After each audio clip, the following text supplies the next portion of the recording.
नमस्कार, स्वागत है आप सभी का जीके की इस प्रैक्टिस क्लास में, जिसमें दोस्तों हम जीके के यानी सामान्य ज्ञान के टॉप 20 महत्वपूर्ण प्रश्न करेंगे। और ये ऐसे क्वेश्चंस होंगे दोस्तों जो एग्ज़ाम में पूछे गए हैं। तो आप किसी भी एग्ज़ाम की तैयारी कर रहे हो, सभी के लिए बहुत ही महत्वपूर्ण होगा। तो चलिए देखते हैं पहला क्वेश्चन है कि बांदीपुर राष्ट्रीय उद्यान कहाँ स्थित है। तो आप पूरा वीडियो लास्ट तक ज़रूर देखें और लास्ट में अपना स्कोर ज़रूर शेयर करें। बताएंगे दोस्तों बांदीपुर राष्ट्रीय उद्यान कहाँ स्थित है। तो आप सभी को पता होना चाहिए कि बांदीपुर राष्ट्रीय उद्यान ये आपका कर्नाटक में है। तो बी राइट आंसर हो जाएगा। किस राज्य में है? कर्नाटक में। असम का याद रखेंगे दोस्तों काजीरंगा। बहुत पूछा जाता है एग्जाम में कि काजीरंगा राष्ट्रीय उद्यान कहाँ पर है। तो काजीरंगा राष्ट्रीय उद्यान कहाँ पर है? असम में। और पूछा जाता है कि किस लिए यह प्रसिद्ध है। तो एक सींग वाले गैंडे के लिए, एक सींग वाले गैंडे के लिए फेमस है। ये आप ध्यान रखेंगे। अगला प्रश्न देखते हैं। देखिए नेक्स्ट क्वेश्चन है, निम्न में से कौन सा मंदिर उत्तराखंड में नहीं है। तो इनमें से कौन सा मंदिर है जो उत्तराखंड में नहीं स्थित है, बताएंगे। देखिए केदारनाथ मंदिर उत्तराखंड में है, सुरकंडा देवी मंदिर ये भी दोस्तों उत्तराखंड में है, और बद्रीनाथ मंदिर ये भी कहाँ पर है? ये भी उत्तराखंड में है। तो सी यहाँ पर राइट आंसर हो जाएगा। थानेश्वर महादेव मंदिर ये कहाँ पर है? ये हरियाणा में है।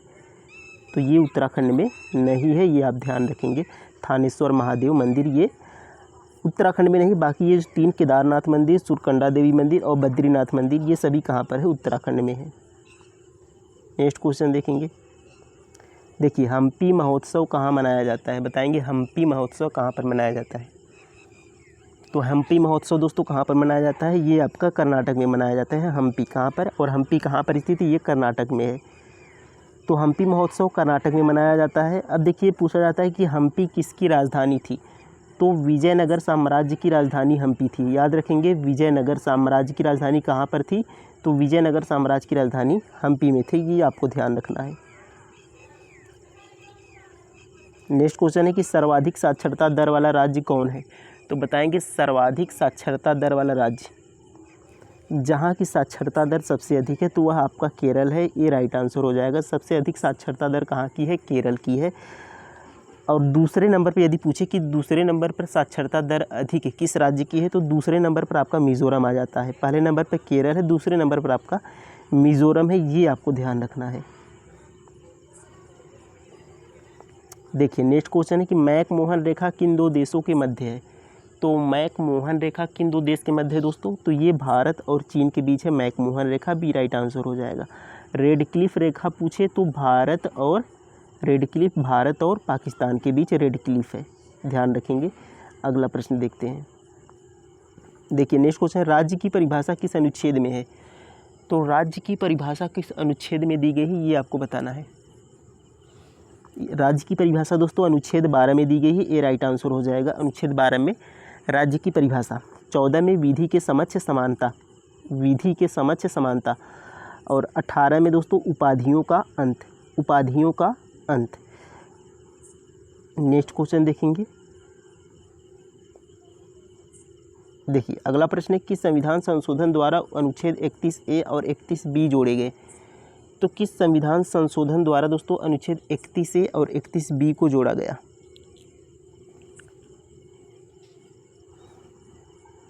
तो ये दोस्तों आपका हो जाएगा पहला संविधान संशोधन 1951 में अनुच्छेद 31A और 31B को जोड़ा गया था। तो सी राइट आंसर हो जाएगा।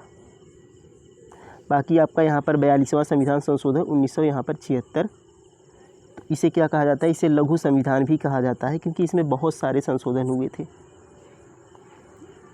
देखिए नेक्स्ट क्वेश्चन है कि प्रभावती गुप्त किस वंश की शासिका थी। प्रभावती गुप्त किस वंश की शासिका थी।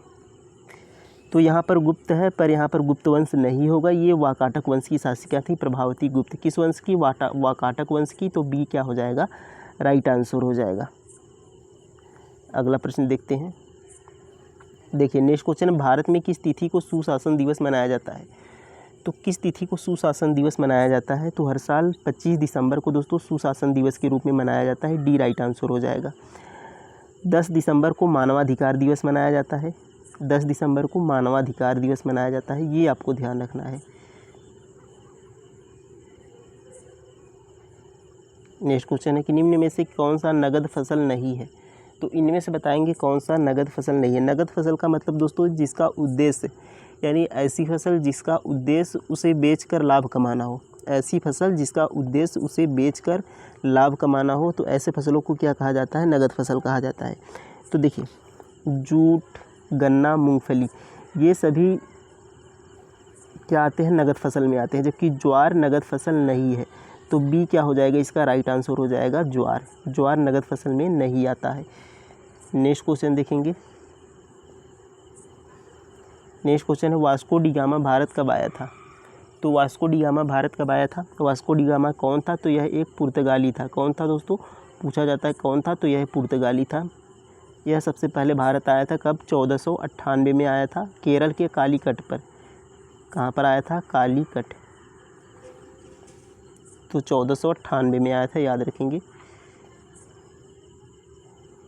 देखिए नेक्स्ट क्वेश्चन है कि प्रकाश वर्ष किसका मात्रक है? तो प्रकाश वर्ष किसका मात्रक है? प्रकाश वर्ष दूरी का मात्रक है। ये राइट आंसर हो जाएगा। प्रकाश वर्ष किसका मात्रक है? तो यह दूरी का मात्रक है। दूरी का सबसे बड़ा मात्रक कौन सा है? तो पारसेक दूरी का सबसे बड़ा मात्रक है। इसको भी आपको ध्यान रखना है। देखिए नेक्स्ट क्वेश्चन है कि द्वितीय पंचवर्षीय योजना में किस पर बल दिया गया था? तो बताएंगे द्वितीय पंचवर्षीय योजना में किस पर बल दिया गया था? तो द्वितीय पंचवर्षीय योजना में दोस्तों उद्योग पर ज़्यादा यहाँ पर जोर दिया गया था। तो औद्योगिक यानी बी राइट आंसर हो जाएगा। उद्योगों पर जोर दिया गया था द्वितीय पंचवर्षीय योजना में। कौन सा मॉडल पूछा जाता है? तो महालनोबिस मॉडल। कौन सा था? महालनोबिस मॉडल। द्वितीय पंचवर्षीय योजना महालनोबिस मॉडल पर आधारित था और उद्योग पर जोर दिया गया था। और बात करें दोस्तों प्रथम पंचवर्षीय योजना, तो कृषि पर जोर दिया गया था और गाडगिल मॉडल पर आधारित था, याद रखेंगे। और गरीबी उन्मूलन, ये दोस्तों पाँचवीं पंचवर्षीय योजना का उद्देश्य था। पाँचवीं पंचवर्षीय योजना का उद्देश्य था गरीबी उन्मूलन। इसको भी ध्यान रखना है। नवरोज़ उत्सव की शुरुआत किसने की? बताएंगे नवरोज़ उत्सव की शुरुआत किसने की थी? तो बलबन ने नवरोज़ उत्सव की शुरुआत की थी। ये राइट आंसर हो जाएगा। नवरोज़ उत्सव की शुरुआत बलबन ने की थी। और सजदा और पैबोस की शुरुआत किसने की थी? वह भी बलबन ने की थी। इसको ध्यान रखना है। गंडक नदी का दूसरा नाम बताएंगे। गंडक नदी का दूसरा नाम क्या है? गंडक नदी को और किस नाम से जाना जाता है? तो गंडक नदी का दूसरा नाम नारायणी नदी है। सी राइट आंसर हो जाएगा। कौन सी नदी? नारायणी नदी। पद्मा दोस्तों गंगा नदी जब बांग्लादेश में प्रवेश करती है तो बांग्लादेश में गंगा नदी को पद्मा के नाम से जाना जाता है। यानी गंगा नदी का बांग्लादेश में नाम क्या है? पद्मा। ये ध्यान रखना है। अल नीनो धारा कहाँ प्रवाहित होती है? बताएंगे अल नीनो धारा कहाँ पर प्रवाहित होती है? तो अल नीनो धारा दोस्तों यह एक गर्म जल धारा है। पूछा जाता है कि अल नीनो धारा कैसी धारा है? तो यह गर्म जल धारा है। अल नीनो गर्म जल धारा है और यह प्रशांत महासागर में प्रवाहित होती है। कहाँ पर? प्रशांत महासागर में। तो ये राइट आंसर हो जाएगा, प्रशांत महासागर में। देखिए अगला प्रश्न है कि विधवा पुनर्विवाह के संस्थापक कौन थे? तो विधवा पुनर्विवाह के संस्थापक कौन थे? तो राइट आंसर हो जाएगा दोस्तों ईश्वरचंद विद्यासागर। सी राइट आंसर हो जाएगा। विधवा पुनर्विवाह के संस्थापक ईश्वरचंद विद्यासागर थे। राजा राम मोहन राय दोस्तों सती प्रथा का अंत पूछा जाता है। सती प्रथा का अंत किसने किया? तो राजा राम मोहन राय। नेक्स्ट क्वेश्चन देखेंगे। भूकंप का अध्ययन कहलाता है। भूकंप का अध्ययन संबंधित है। तो भूकंप का अध्ययन किससे संबंधित है? तो सिस्मोलॉजी दोस्तों भूकंप का अध्ययन है। सी राइट आंसर हो जाएगा, सिस्मोलॉजी। नेक्स्ट क्वेश्चन देखेंगे।